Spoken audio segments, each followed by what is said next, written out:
ম্যাচের শুরুতেই তার লিঙ্গ পরিচয় নিয়ে প্রশ্ন তুলেছিলেন প্রতিপক্ষ।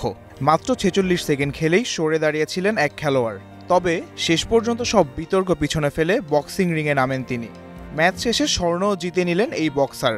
বলছি আলজেরিয়ার বক্সার ইমানে খেলিফের কথা। মেয়েদের বক্সিংয়ে ৬৬ কেজির ফাইনালে চীনের ইয়াং লিউকে ৫-০ ব্যবধানে হারিয়ে স্বর্ণপদক জিতেছেন তিনি।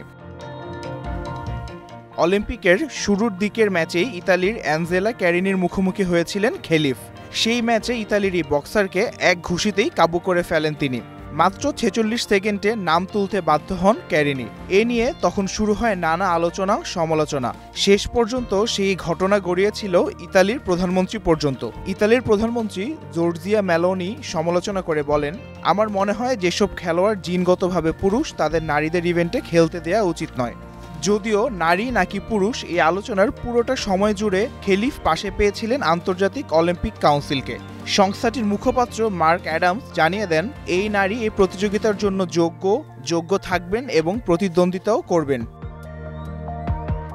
কিন্তু এত কিছুর পরেও থেমে থাকেনি ইমানে খেলিফের জয়যাত্রা।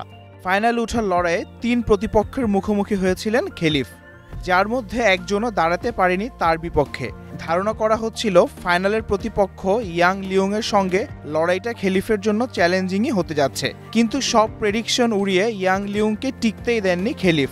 পুরো ম্যাচ জুড়ে ছিল তার একচ্ছত্র আধিপত্য এবং থামলেন স্বর্ণ জয় করেই।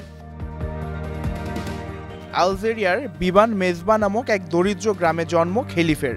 ঘরের মেয়ে অলিম্পিক জেতার পর ৬,০০০ জনগোষ্ঠীর গ্রামটি ভাসছে আনন্দে। মেয়ের অলিম্পিক সোনা জয়ের প্রতিক্রিয়ায় খেলিফের বাবা ওমর খেলিফ বলেছেন, এটা আলজেরিয়ার বিজয়। Mahi Hasan, news time.